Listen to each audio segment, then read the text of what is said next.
guys, doing a bonus episode this week. May start doing this as a maybe once a month thing. I'm not too sure at the moment. So, kind of like an in between episode bonus you guys are going to get this week. Because we had the show, episode 258, with Jack Brewer, and Chris Wolford here approached me to come on and do a rebuttal, or I guess a counterpoint to the argument. So I thought that would be interesting. So I don't have a way to really kind of fit that into the show, the next show or the show after. So we're going to do a little bonus episode with Chris. So welcome, Chris, back to the show. Thank you, Adam, for having me on again. Yeah, that's absolutely, man. Anytime. I'm glad that you reached out to me. So let's dig into it, man. I don't really. I guess that you're chomping at the bit. So if you want to take it point by point, we can do that. I just I want to say I do appreciate your viewpoint, like I said before. But I know some people may possibly take umbrage at me having you on to counter it, but whatever. Yeah, it is what it is. I'm pretty sure people will. It's okay though. Everything will be okay. Yeah. Nothing's on fire. Well, I want people to keep in mind that, I don't really have a bone in this fight. I don't stay up at night thinking, I have other cares in the world and I'm sure you do as well, Chris, than thinking about what is going to happen in ufology. Yeah, exactly. I mean, I honestly hate the term ufology. That's the one thing Robbie Graham and I agree completely on. Sure. It implies that you're a doctor, and we're not doctors of anything, right? Yeah. I just research UFOs. I set out a goal to get as close as I could to what was going on with To the Stars and Tom DeLonge and that whole thing. I've taken a ton of flack for it. It's all good. I've got a great flak jacket on. So I'm buckled up. I'm ready to go. And, let's do this. So. Okay. Right. So do you have notes or things that you wanted to kind of address from the Jack Brewer episode? I mean, keep in mind, we talked about this with Red Pill as well a few weeks before that. So. Yeah, I watched that episode too. Yep. Okay. The main thing, I guess, that Jack had stated that I take issue with is, I guess, how I guess he views what To the Stars represents and the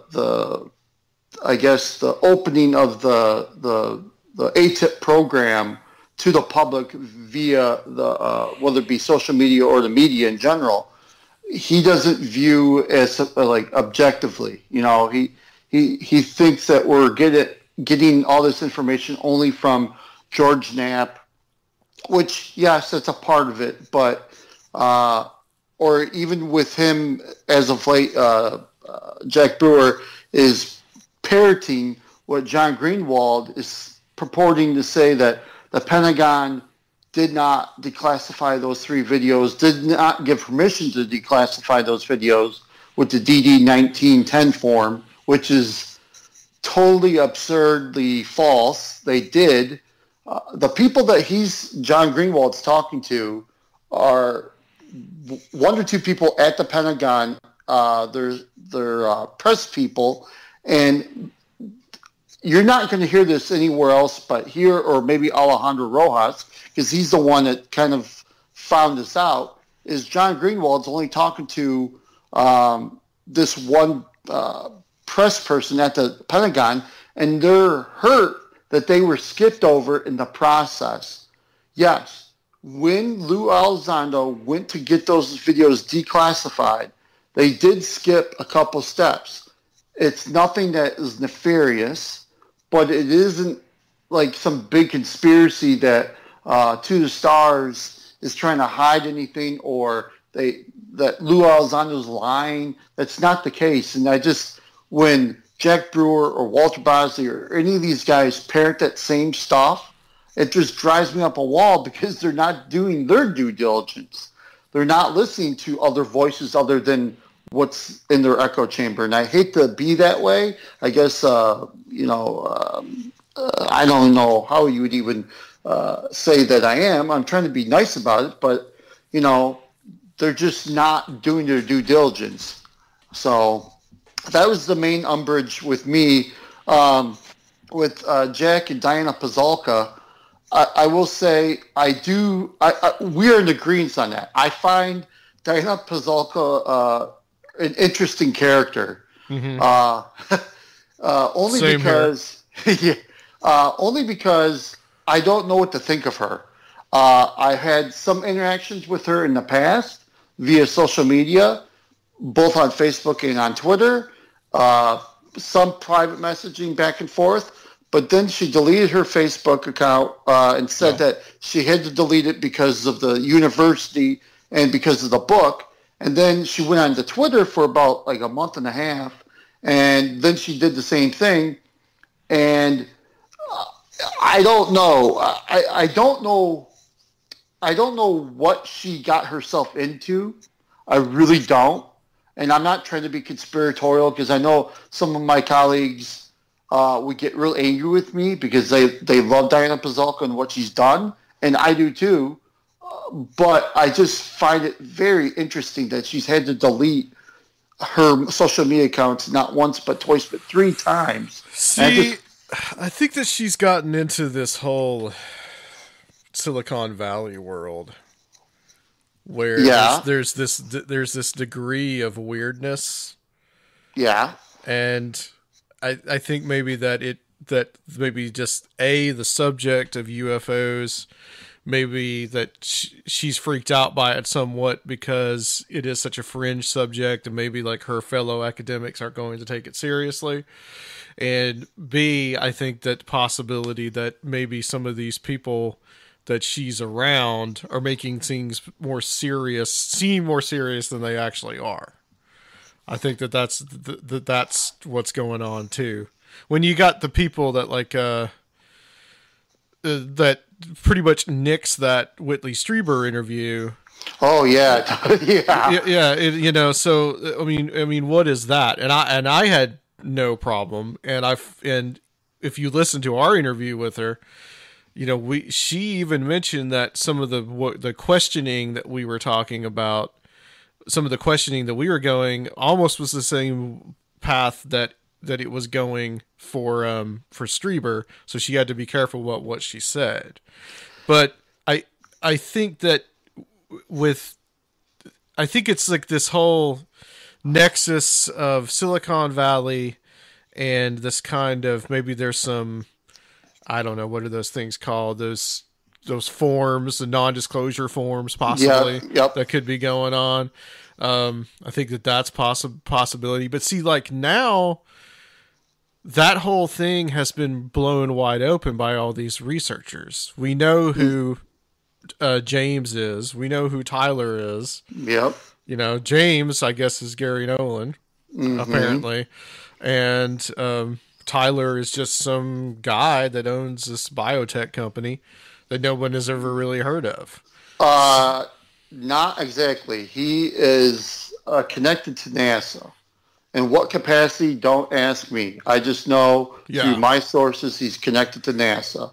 But he's still somebody that's not there in the public eye. I think that's my point. He wrote a book a very long time ago that you can only get you could get it on Amazon, but you have to pay an outrageous fee.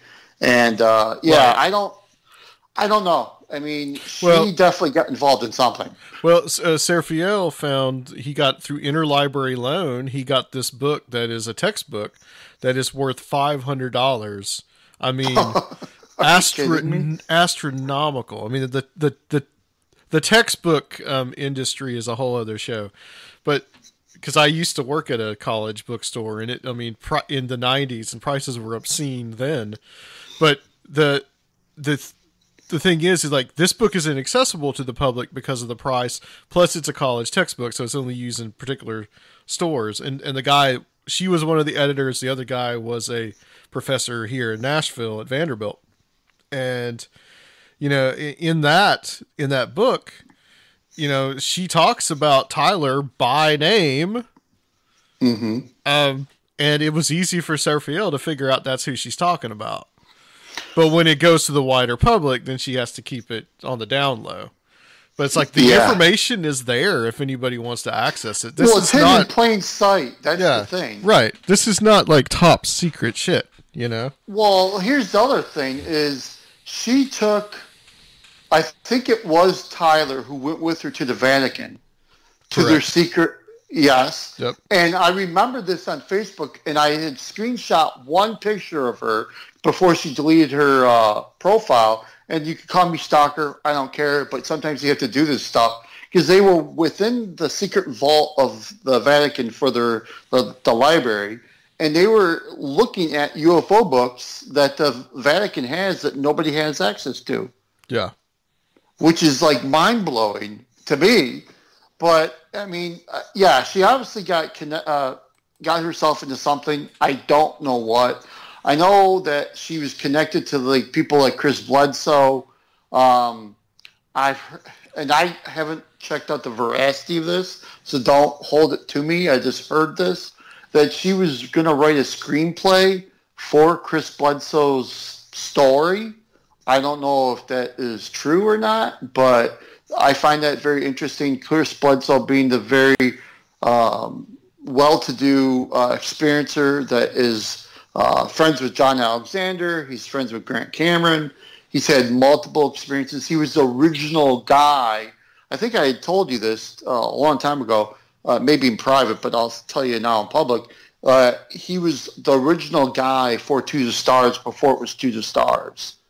That they were going to base a lot of their stuff off. Yeah, I remember you talking about that. Mm-hmm. Yep. And when they are a threat came along, he's like, I'm not being a part of this. And he extricated himself from that situation. Yeah. So when they started talking about it as the advanced aerial threats or whatever, AATs. AAV, yep. So I don't know. I mean, that's where I agree with Jack Brewer. I don't know what, and Diana Pazolka, she seems like a very nice person, but I don't know what the hell she got herself into. The fact that, she had this, she couldn't say this, she could say that, she's skirting around stuff, but like in social media, she'd do the same thing. So privately, I know she's a little bit more open, but obviously that information was not conveyed to me. To some my friends and colleagues, yes, but not so much to me. I get the feeling, this is my feeling from speaking to her, that these guys, especially probably Tyler, have just worked her up. Possibly. I mean, who knows? I mean, Gary. Here's the thing, Gary Nolan. You'll get a exclusive for this episode. Okay. Gary Nolan is a awesome person. I'm going to say that again. He's an awesome guy. He's a wonderful scientist, and he's a wonderful human being. Not because of the UFO stuff, but for the simple fact, when I was at my lowest point with my health situation back in December and January, he reached out to me. He didn't have to do that. And then what he offered to me was amazing. He offered me the services of the National Institute of Health Services here in the U.S., the best minds in science and healthcare that you can get. And he was like, Chris, I know you're having this situation. I want to help you. I kind of turned him down because, I don't know him other than I talked to him a handful of times. We talked mainly about UFOs. We never really talked about personal stuff. And for him to do that was amazing. So I don't think there's anything nefarious going on with Gary Nolan. Yeah, I think it's primarily Tyler. And I don't necessarily the word nefarious is right, but I think that these people, they live in this kind of world where it's just like, cloak and dagger. Yeah, we our wannabe cloak and dagger kind of stuff. I think that's part of it too. This kind of corporate world where we got to, some of the people that are rich, you get this in like the psychology of poverty or the psychology of rich people. It's like they want to keep everything to themselves. This whole idea. So I think I think that's a part of it too. Yeah, I mean, if you want to go super conspiratorial, I mean, it's the elite hiding from the serfs. I mean, you could do that too. Not to say that I am. It is interesting that they put all this information in a textbook that's $500. It's right out there for everybody to get, but you can't. I mean, I guess you could, but that's just unfortunate. But yeah, Gary Nolan, awesome guy. The study that he's doing with Christopher Kit Green is an awesome study. I know, like Walter Bosley and I, before Walter and I soured, I would ask Walter, what did you think? He kept saying they were going to use me or use people. That's what the end game was. I don't see that at all. But, I honestly think some researchers, or a lot of researchers, have become too, and I've said this before, too jaded for their own well-being. What's going on is a good thing with all the news stories, and even whether you hate To the Stars or you like them, it's a good thing because they have moved the needle forward. Some people disagree with me. That's fine. But in my world, it has changed. It's profoundly changed because you're getting the national media to talk about it on an almost daily basis, which 2 years ago or a year and a half ago, that wasn't the case. We are literally in the dark ages. Apparently something came up that I saw yesterday on Facebook that Tucker Carlson mentioned UFOs on. Yeah, he TV. had a reporter that was talking about the AATIP program, and they were talking about the metal alloys, the Kit Green. One thing I'm kind of bummed out about, though, is why doesn't Tucker Carlson try to actually, because that Dirds paper I told you about last time I was on is out in the public. Like, you could Google it, Dirds paper. It's 38 different papers, field effects of contact of human flesh or something like that. It's the paper Christopher Kit Green wrote that he's talking about. I know, and I'm just going to name names. I know for a fact they've tested John Burroughs from the Rendlesham Forest. They've tested Whitley Strieber. I know another very well-known experiencer. I'm not going to name his name. They tested him.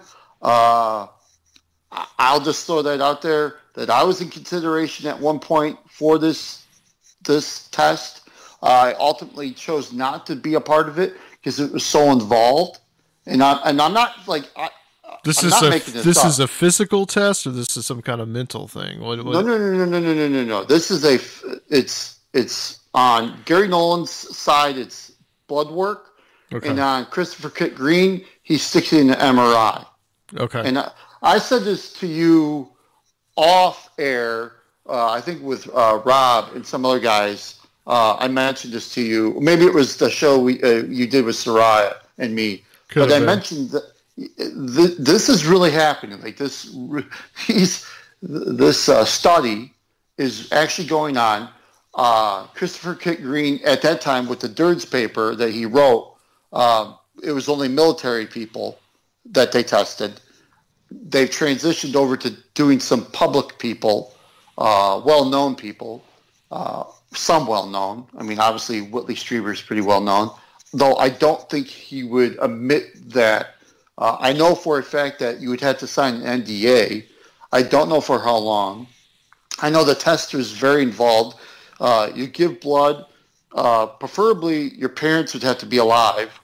Mine are dead, so that was not preferable also. Because they would like to take blood for the mom and the dad. They want to do a comparison, yeah. Yes. And then, apparently, this is from people that I've talked to who are in the study, Kit Green, when they put you in that MRI, could definitively tell whether you're an experiencer or not right away without the blood work. This is like looking at brain patterns or something? Or brain scan of your brain. And I guess this antenna, if you read Dinah Pazalka's book, the antenna, that's where that is coming from. Is that they could see on MRI that you definitely are an experiencer of this phenomenon, or you're highly psychic. They could see it on MRI. I don't know what they do to get that to go and be that way, but that's been explained to me multiple times from different people who were in the study. So this is an idea that you could be highly susceptible to having these experiences. Yes. Genetically. Which has always been one of these, that's always been there. I mean, at least since the beginning of the abduction phenomenon, was looking at people that had a certain kind of genetic makeup as being prone to these experiences. Mm-hmm. Which is interesting, but being someone that I look at this as in more the spiritual way, I think anybody could have these experiences. For sure, I think. But there could be something to where they're going with this, though. Exactly. I mean, obviously, I don't know what they're going to do with that information. That was another part of me that was like, I don't know if I really want to get, hooked up with this situation. Mm-hmm. But, it was very interesting from, being an observer of a fellow experiencer that I know very well and watching them go through the process. I was like, that's cool, but I don't know if I want to do X, Y, and Z, I mean, it's a lot to take in, I guess. And I guess the one good thing is Christopher Kit Green's right here in Detroit, so it wouldn't be that bad for me because I could be right there and they could draw the blood and Gary Nolan could do his thing. But, I guess not, for me, I have only seen one person really talk about this. It's really MJ Banias. I'm really surprised that people like Greg Bishop, Nick Redfern, even Miguel Romero, why isn't he talking about this? I mean, that's pretty exciting stuff, unless they are so jaded that they feel that this is still a military op that is using this for another nefarious reason. I haven't seen any evidence of that, but maybe I'm wrong. I mean, there's maybe any way you could go with that. Really, I don't know. I don't really know. I mean, maybe if it's a genetic study, possibly they're getting genetic tags. But I think in that respect, that could just be because they are genuinely interested in it. True. I haven't seen those guys even address this. I mean, this is kind of. I've seen other things. I mean, you've talked to me about this before, but I've seen like the free study where they were talking about. I think that people like Rosemary Ellen Guiley were involved in that, and that was more of a like looking at different, not a genetic study, but looking at the stories and the different kinds of or like similar patterns within the abduction contact experience. The problem with the free study, and I hate to be the bearer of bad news because I'm glad they did the work that they did. Yeah, well, I haven't really heard much about it, honestly, since then. So well, ever since Two Stars tried to buy it and whatever. Okay, is that what it was? Yeah, I would say about a year ago, maybe a little bit longer than that. They tried to buy it, and Ray Hernandez, who's president apparently now, he said no thanks. Didn't want to be a part of it. But the problem that they have with the free study, or they don't address, is the negative interactions with this phenomenon. They only want positive, so they skew all their data to the positive, and that's not good. You need to look at the full range of the spectrum. Sure. So, because with this phenomenon, my experience was neither good or bad. It just kind of happened. So, and I know for a fact, Free didn't even want my information. I was like, okay, that's cool. Whatever. So, yeah. Well, okay. So let's address a point, and this is the one that I have the hardest time with because I'm so unclear about it from, I guess, quote unquote, your side of the argument. And that's the metal alloys. Oh, That's okay. that's the part where I'm just like, I mean, I guess maybe in that interview I seemed flippant about it, but the possibility, but really what it is just like I see no clarity on it. What? And I'm not Well, trying to be a like, jerk here. What do you mean? well, like, where did they come from? Where do these alloys come from? What are these? Are they little pieces? Like what? I mean, Well, all right. I'm going to give you, and I think I shared the picture with you. I know for a fact they went to Ohio last summer to collect one piece. The piece is about, I don't know, 8 inches long. did they It's go to almost, Wright Patterson? no. This is a private individual who they live in a home in Ohio. I don't know where in Ohio. I wish I would, but I don't. Gotcha. And this piece fell from the sky off of this quote unquote UFO, and it fell right in their backyard. They kept it. They didn't say anything to anybody. And when Two Stars kind of put it out there that they wanted to do the Atom Project, I don't know how they got in contact exactly with Two Stars. I'm pretty sure there were some researchers that I deal with that I know that kind of pointed them in that direction possibly. I know for another fact that they're possibly, I don't know if they did get this piece of whatever this metal is, but I know that there was a researcher in Nevada, just outside Nevada, who talked to a witness to a crash in the 60s in somewhere in Nevada, and the military came and took away most of the pieces, but the military didn't get everything.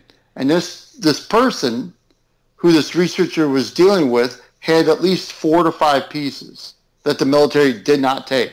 And this was a genuine crash. And this is a researcher that does not do online debates. He does not do YouTube shows. He doesn't do any media. He's legit as all get out. And he shared this with me. And possibly that is a piece to, I can't talk, that Two Stars has gotten. I don't know. I know they had gone around.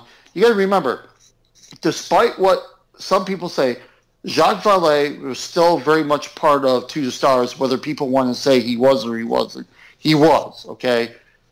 Maybe he gave them a lead where to look for such alloys. And you got to remember, here's the other part, is Robert Bigelow obviously had the hangar that hosted a lot of these pieces.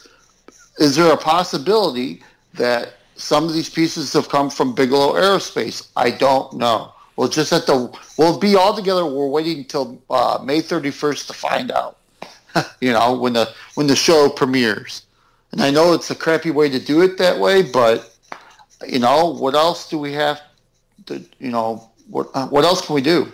We can't go pounding on Earth Tech's door and say, hey, show us what you got. It doesn't work that way. I guess to play devil's advocate for a second, I mean, with all this, and I suppose that there's the distrust. I think comes from, first it's the intelligence community ties, and then the second, I guess, the distrust comes from the fact that they're putting this all together in a TV show that is kind of like, really, these TV shows are a double-edged sword, in my opinion, and this goes for not just UFO shows, but the ghost shows, all this milieu. In that it puts out, it gets that stuff out there, it gets people thinking, but at the same time, it doesn't really truly share it with the world. You wait till the TV show happens, and there's obviously a monetary reason for it. All right, so let's address the first part. You said skepticism because of intelligence people being associated with Two Stars. My rebuttal, not so much to you, but to the Jack Brewers, the Walter Bosleys, is where's the evidence of that? Where? You don't have any. We do not have any evidence whatsoever. Is it Elizondo, former CIA? Yeah, no, he's former DIA, not D, yeah, DIA and That's the DOD. that's the intelligence community, though. Of course, yes, but it doesn't mean that everybody whose intelligence is bad. That's what I don't understand. Like, Yeah, all right, I will grant you that, Chris. Yes, yes, all right, absolutely. Not everyone, not everyone is toppling third world governments. exactly. I mean, here's the other thing, and I'm going to get a little bit personal, not with you, but with like Walter Bosley. Who is he to say anything? He's former Air Force Officer of Special Investigation. Why are we taking anything that he says as gospel? Who anointed him to be the gatekeeper of I know all, and this looks like X, Y, and Z? Well, he was in intelligence. Yeah, but why do we believe him? But he does know that world. That's kind Okay. of. I mean, that's kind of his point. I mean, he knows that world. He knows what happens in it. But Adam, just to play devil's advocate, he could be spinning it to spin it, and we wouldn't know because we had to trust him. You know? I don't know. Having met Walter, I don't I don't think he's spinning it just to spin it. But that's just my personal opinion. No, so. and again, I'm not trying to be jerky, but Yeah. You know, I don't know. I mean, I guess so. I guess the other side is like Fox Mulder and trust nobody. That's fine. So I guess wait till we get all the data and see what is presented over the 6 episodes, and then make a informed decision based on that data, instead of just making pronouncements and saying this is for money or this is intelligence op or blah blah blah. Because basically, and I've spoken to a lot of people that quote unquote that are on my side that say it's like they throw pickles and tomatoes and everything, and nothing has stuck. Nothing has stuck. It's kind of funny because, again, where is the evidence that this is an operation?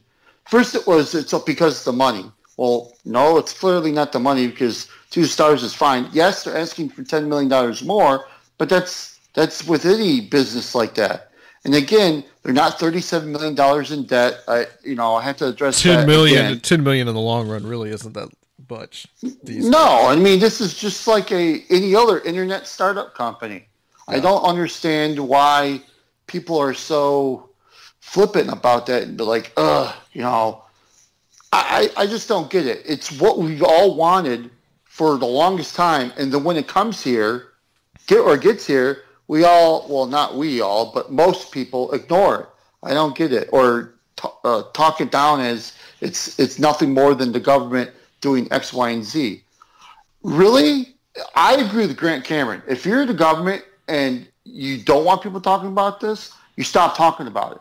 But since people are talking about it, obviously something's going on. Okay? I firmly believe, and this is my opinion, that they painted themselves into a corner. Tom DeLonge came along, presented a really good way to get them out of that painted corner. And of course, is there a reason behind that? Maybe to make money? Whatever. I mean, I can't sit there and say there isn't. I mean, maybe that's why they're wanting to get this out. For also, I have a strong opinion on this too, that they want to get ready for the privatization of space when people start to fly to the moon or Mars. So when they see these things, they're not, oh my God, it's a UFO. They'll be like, oh, it's a UFO. It's not a big deal. They're kind of, I mean, that's the conspiratorial part of Chris, thinking that they're just getting us ready for that. I don't know. I don't think it's a false flag or Project Bluebeam or anything like that. I don't understand why people are so hard-headed on this and so I don't know. I don't get it. I just don't get it. I know I'm lonesome over here. I think it's just like when people have been burned before, and especially when you've got stuff that happened with Paul Benowitz and all that. I mean, that's what we can go to, the Mirage Men. But see, I don't think that whole thing. I mean, and and I see what you're saying, and I've been saying this for a while now too. Like, you know this, and we've repeated it many times, of just like, I think a lot of this that's going on could be a cover for militarization of space. So if that's true, then there naturally would be some kind of intelligence agency involved. But at the same time, there are genuinely mysterious things that are going on. And I tend to actually agree. I tend to really agree that, you know, the UFO thing is being taken a lot more seriously now. And I think in a way that maybe could actually divorce it from little green men, and maybe people could take it more seriously. I don't know. Yeah, I mean, the thing about it to me is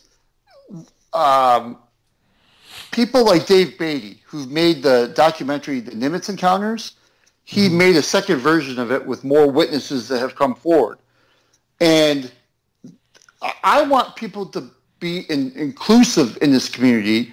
I don't want to be exclusive. I mean, when you get people like John Tenney or Miguel Romero or Jack Brewer saying, calling them all out. Yeah, why not? You know, that's what I'm going for, the jugular today. Why not? You know, whatever. It's all good. I mean, if they hate me, that's fine. I don't hate them. I just wish they would, I guess, calm down their temperament towards anything that the new people have brought forward. Because I think a lot of new people have brought forward a lot of good things, and they get crapped on for bringing it out. And, you know, I listen to a lot of other podcasts, and one that I listen to is the Jamie Josta show. Jamie Josta being a singer to Hatebreed, and he wants to bring the metal and hardcore community together and be inclusive versus exclusive. And that's kind of what the UFO community right now is going through, where, and I won't say old guard, because I feel that there's a lot of old guard, and whatever, it is what it is. They don't like the fact that the new people have come in, and in certain cases, they've made documentaries, they've started new blogs, they've done this, they've done that, and it's all for the positive, and we've kind of, we have figured out some things that we had not before, that these other people who've been there, they just kind of sitting on their hands on the sidelines, and they're not contributing anything other than, this is fake, this is a military op, you know, whether it be dark journalists saying that it's a CIA front. Again, where's your evidence of that? Please share. Please. Let me say this, and I'm not saying that you necessarily engage in this, but I have noticed from my exposure, I guess, to the quote unquote old guard, that one of the things that I think that they resent and they find perplexing is some of the newer guys out there saying that, like, if you bring if they bring any of these concerns about intelligence agencies, that we've been burned before on this, all of a sudden the flack that they get from the newer breed is, well, you guys are just going to be left behind, and you're going to be you're going to be left in the mud. And I think that there's a certain amount of I think that the older guys out there are a little perplexed by that, and I think they resent it, and it makes the older people kind of look like, you know, like, I think what I compared it to was the hardcore punk scene back in the 1980s, where it's just like, if you didn't toe the line, then you're out, man.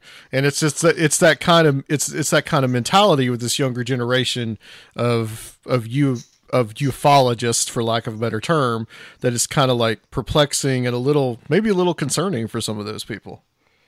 And I'll admit, I'm the one who kind of started that. You will get left behind in the tidal wave. I did say that, Adam. And I stand by that. You will get left behind. But you said that, but, you know, there's other guys out there that are going to pick up on that, and they're going to say it a lot more vociferously than you do. It's kind of like this whole, like, you know, it's the Cultural Revolution in China. You know, we got to purge out the old people, and, you know, this whole idea that it seems like it's just very, it's very like, you know, we're the new breed, and, you know, screw everybody else. And I think that there's a resentment there towards that that attitude. Yeah, I'll give you that. But I guess a lot of my fellow colleagues are bummed out with is the fact that when they bring something forward that is cool, like, again, I'm going to plug this again, the Nimitz Encounters, free on YouTube. You can watch it anytime. And Dave Beatty made a second one with more witnesses. Mm-hmm. It's kind of like, by the old guard. They're like, okay, whatever. And I'm like, are you serious? So you're discounting 6 people, whether they were on the Nimitz or the Princeton, and what had happened to them is pretty profound, and you're like indifferent about it. If I was like Greg Bishop, I'd be hounding Dave Beatty to get all the witnesses on his show, because I find it very odd that, like, and I'm not trying to like harp on Greg Bishop. I like the guy. I think Greg may be. He's looking into the Stars Academy. He's not. He's done a 180 a little bit. I'll give you that. He has. But like I wish he would have Dave Beatty. Maybe I'll try to set that up at some point. Because I think that it would be profound to hear all these witnesses' accounts of what happened during that November exercise in 2004. It's pretty crazy. I mean, when you have P.J. Hughes talking about the E-2 Hawkeye pilot flying back to the aircraft carrier Nimitz, the minute that he got off the aircraft, he was to sign an NDA, and he was never to talk about it again. And then there's other people who didn't have to sign an NDA. So there's a weird dichotomy. And then there's, again, a lot of people don't know this, but 2 Air Force officers went on board via helicopter and took the data brick from the E-2 Hawkeye that recorded that whole event, the Tic Tac event, the second flight. But people don't know that. And I wish more, I guess, old guard researchers would start to look at that data, because it's crazy times, man. I mean, that's a good thing that we have people like Dave Beatty making films like that. I mean, and then I found out from Dave Beatty and from his people, these other witnesses, that a nuclear attack sub that was with the Nimitz carrier group, they were picking up sonar returns of the Tic Tacs in water. That's like crazy. Yeah, like a USO. Yeah. Yeah. So, I mean, I guess I've been a bad boy, and I have kind of launched some, darts at the old guard, but I just wish they would be a little bit more, I don't know, open. But again, some of it has been because of what myself or other people have said. The old guard kind of gets mad, and I get it. But I guess time will tell. We'll see. We'll have to see what happens. Well, there's one thing that is definite for sure. The TTSA, and I guess Tom DeLonge in and of himself, I think has been extremely divisive. I don't know, and I'm not saying, I mean, I'm not on a good or bad, whatever. I mean, time will tell on something like that. But I just wonder why it has been so divisive. With him, with people saying that, well, because in my opinion, there's a lot of UFO researchers who put a lot of time and blood, sweat, and tears into the subject, and they see this guy who's a rock star, who came along, who read a few books, who put together this thing, and rightfully or wrongly, got together with some intelligence people and started this effort, and they've actually gotten some traction. Whether people want to give them credit or not, I'm sorry, but they have. That's up for me, not up for debate, because at this point, what To the Stars has been able to do has been monumentous. I mean, when I have family members routinely ask me or telling me, Chris, I can't believe I saw this on the news. Is that because of that Tom DeLonge guy? And it's like, well, see, this is a good thing. And originally, I think that this was aimed towards the younger generation, but I think ultimately, at the end of the day, it's aimed at everybody who was not into the subject at all. So, I don't know. I mean, well, again, time will tell. We'll just have to wait and see. It's been a really good ride thus far. Could we get burned?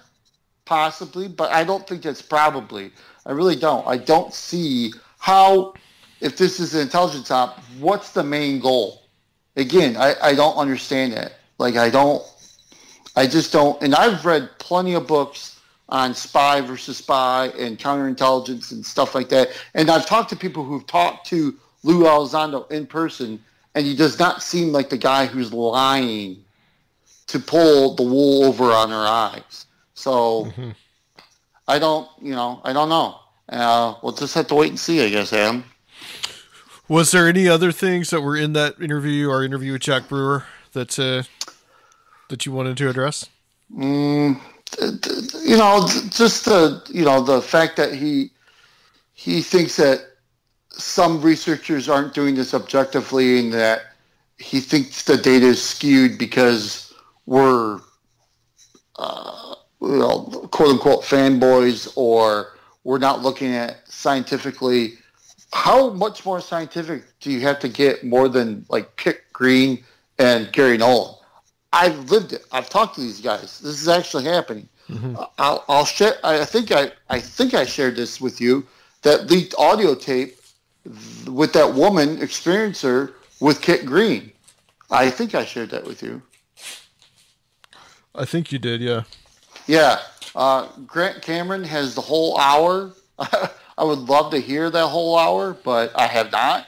But the fact that she was asking Kit all these questions was because she had grown tired of the back and forth. She wanted results, and she wanted to know what they were doing.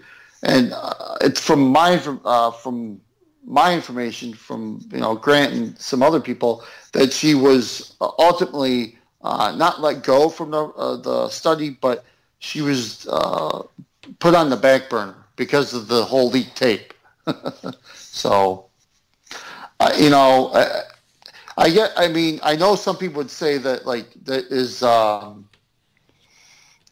you're lacking morals by leaking this tape, but at the same time, sometimes you have to do that to verify truth. Because there was a long time there was nobody believing me that I was having these conversations with Gary Nolan at all. Like, they're like, "Oh, you're full of crap.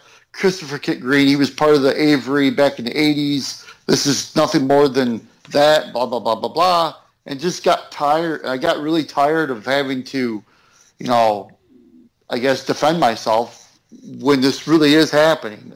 I guess that's the biggest takeaway I want people to understand. There are scientific studies actively going on right now about this phenomenon. We will get those white papers. I did talk to Gary about a week ago, and I know MJ Benias has said the same thing, that those white papers are forthcoming. They just have to do their due diligence. It's not like they're just going to release it for giggles. They want to take their time and go through the scientific method and do it the correct way. So maybe people like Jack Brewer will calm down a little bit. Okay. Yeah. Well, I think that just about covers it. Unless there's anything else that you wanted to add, any kind of news or anything to watch in the next few weeks. Well, I think one thing that I will say that kind of gets lost in translation is Congress has met on this subject in 2019 twice. Once with the Armed Services Committee and once with the Space Committee. And I know for a fact that the Armed Services Committee was very upset the Space Committee was brought into the fold. They're very territorial about, this is ours, that's not yours, you deal with space. So, and again, within government, there's this back and forth. And the one thing I will say to kind of throw a wrench into that whole, we're being used as an intelligence op, that To the Stars is an intelligence op and AATIP is an intelligence op, is the fact that people like George Knapp and a few others have said, and I've seen this too, and I know that this former Senator Harry Reid has mentioned this, that within the Pentagon, and I think I mentioned this the last time on your show, there's the people who want this out, and then there's people who do not want this out because they view this as a demonic thing. Yeah, this is kind of like the Collins elite kind It's of elite, stuff. yeah, exactly. Yeah. So, religion is definitely a hindrance when it comes to this, apparently. Okay. So that's all I wanted to add. All right. Well, Chris, thank you for doing this. I mean, this is excellent. Little bonus for the week. Where can people find you, and I guess see what you're working on, or what arguments you're getting into? Oh, on a daily basis. I don't know. I'm trying. Thank God my phone got fried, because it literally got fried. Like, we plugged it in. We went away on vacation over this weekend, and I plugged it in, and the socket, like at the hotel, was going goofy, and it blew up my phone. So it just shuts off randomly. So I'm not really on social media that much right now, but you can find me on Twitter. You can find me on Facebook. I have a YouTube channel called Chris Wolford. I really don't post there much anymore. Kind of lost interest in YouTube. But that's where you could find me. Or you could yell at me, whatever. Yell in all caps, vociferously. Yes. All right, Chris, thanks so much. Stay on the line for us, and thank you guys for listening to this bonus episode of Conspiranormal. We'll be back on the main show next week. Till then, later.